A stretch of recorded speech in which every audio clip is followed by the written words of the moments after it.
तो आज हम एक ऐसी फिल्म की कहानी में उतरने वाले हैं जो बनी तो 2013 में थी, लेकिन आज के दौर में देखकर लगता है मानो ये हकीकत हो। ये दक्षिण कोरिया की एक जबरदस्त फिल्म है, नाम है फ्लू। तो चलिए देखते हैं कि इसकी कहानी क्या है और ये हमें क्या सोचने पर मजबूर करती है। कहानी शुरू करने से पहले एक सवाल, जब कोई महामारी फैलती है तो असली खतरा क्या होता है? वो वायरस जो हमारे जिस्म को बीमार करता है, या फिर वो डर जो हमारी इंसानियत को ही बीमार कर देता है? पूरी फिल्म इसी एक सवाल के इर्द गिर्द घूमती है। कहानी हमें ले चलती है बुंदेल शहर। सब कुछ बिल्कुल नॉर्मल है, रोज की तरह जिंदगी चल रही है, और तभी हांगकांग से एक शिपिंग कंटेनर आता है। बाहर से देखने में एक आम सा कंटेनर, लेकिन किसी को अंदाजा नहीं कि इसके अंदर एक ऐसी तबाही बंद है जो पूरे शहर को घुटनों पर ला देगी।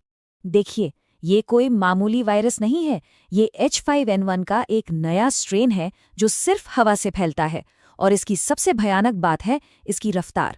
सोचिए, पहले घंटे में सिर्फ हल्की सी खांसी होती है और ठीक 36 घंटे के अंदर मौत। ये वायरस किसी को संभलने का मौका ही नहीं देता। अब इस तबाही के बीच मिलते हैं कहानी के कुछ अहम किरदारों से। सबसे पहले है डॉक्टर किम इन है। वो एक डॉक्टर भी है और एक सिंगल माँ भी। फिर है उनकी बेटी मीरू, जो इस पूरी कहानी का सेंटर पॉइंट बन जाती है। उनकी जिंदगी में अचानक एंट्री होती है कांग जिगू की, जो एक रेस्क्यू वर्कर है। और हाँ, एक और किरदार है मॉन्साई। ये वही शख्स है जो उस कंटेनर से अकेला जिंदा निकला था। और बस जो होना था वही होता है। एक शख्स की खांसी से शुरू हुआ ये वायरस जंगल की आग की तरह पूरे शहर में फैल जाता है। 2 दिन के अंदर अंदर पूरा सामाजिक ढांचा, सब कुछ बिखर जाता है।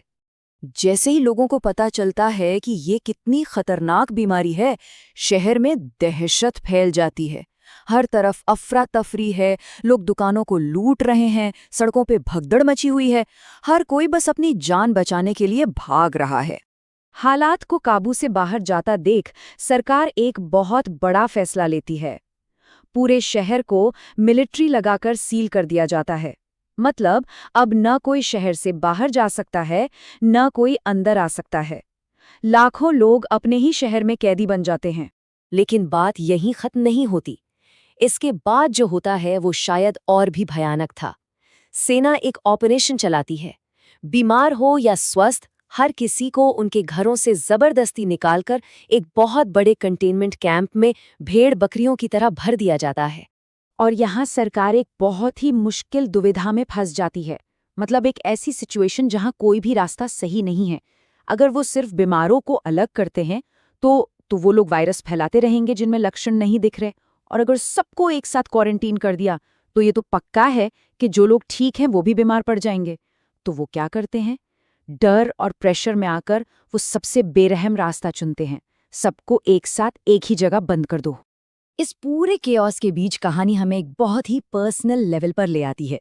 डॉक्टर किम अपनी बेटी मीरू को लेकर शहर से निकलने वाली आखिरी फ्लाइट में है।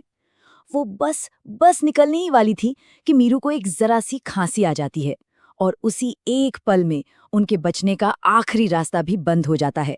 अब उन्हें भी उसी नर्क जैसे कैंप में जाना पड़ेगा। तो अब कहानी उस कैंप के अंदर पहुंच चुकी है। चारों तरफ मौत और बीमारी का मंजर है। लोग बेबसी में तड़प रहे हैं और डॉक्टर पागलों की तरह एक इलाज ढूंढने में लगे हैं। और तभी इस घने अंधेरे में उम्मीद की एक किरण दिखती है। डॉक्टरों को पता चलता है कि मॉन्साए, जो उस कंटेनर से अकेला जिंदा बचा था, उसके खून में इस वायरस से लड़ने वाली एंटीबॉडीज हैं। इसका मतलब उसके खून से एक वैक्सीन बनाई जा सकती है। लेकिन यही उम्मीद डॉक्टर किम के लिए एक बहुत बड़ी नैतिक परीक्षा बन जाती है। क्यों? क्योंकि उनकी अपनी बेटी मीरू अब इस वायरस की चपेट में आ चुकी है। उसकी हालत लगातार बिगड़ रही है। अब सवाल एक डॉक्टर का नहीं, एक माँ का था। अपनी बेटी की जान बचाने के लिए डॉक्टर किम वो करती हैं जो शायद कोई भी माँ करती। वैक्सीन की जो पहली और इकलौती डोज बनी थी, वो उसे चुरा लेती हैं और चुपके से अपनी बेटी को लगा देती हैं। लेकिन सीरम का असर इतना तेज था कि मीरू बेहोश हो जाती है और सैनिकों को लगता है कि वो मर गई है, और वो उसे उठाकर लाशों के उस ढेर की तरफ ले जाते हैं जिन्हें जलाया जाना था। और यहाँ से कैंप के अंदर और बाहर दोनों जगह हालात पूरी तरह बेकाबू हो जाते हैं। लोगों का सब्र जवाब दे चुका था। डर अब गुस्से और हिंसा में बदल चुका था। और तभी एक बहुत बड़ी ट्रेजेडी होती है। जो भीड़ हताश और गुस्से में थी वो अपनी सारी मुसीबतों का जिम्मेदार मॉन्साई को मान लेती है और उसे मार डालती है। सोचिए कितनी बड़ी विडंबना है। जिन लोगों को इलाज की सबसे ज्यादा जरूरत थी उन्होंने ही अपने इलाज की आखिरी उम्मीद को अपने हाथों से खत्म कर दिया।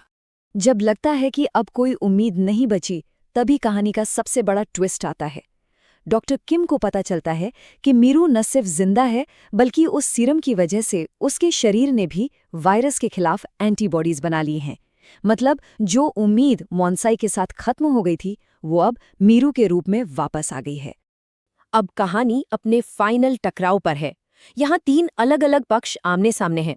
एक तरफ हैं दक्षिण कोरिया के राष्ट्रपति जो मीरू को निकालकर अपने लोगों को बचाना चाहते हैं।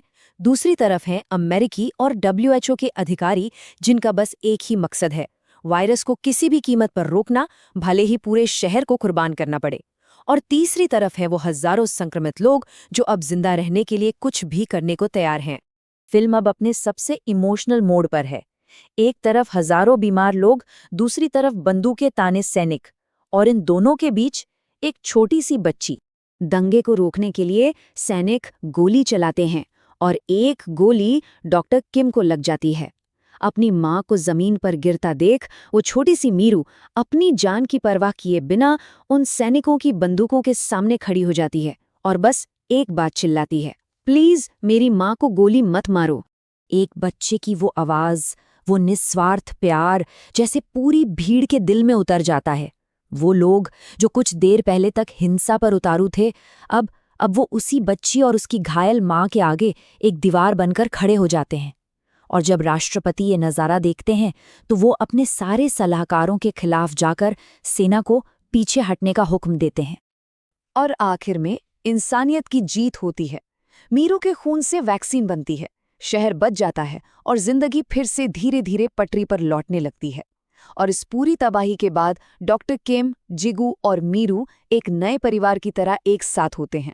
तो ये फिल्म हमें एक बहुत बड़े सवाल के साथ छोड़ जाती है। किसी भी संकट में असली हीरो कौन होता है?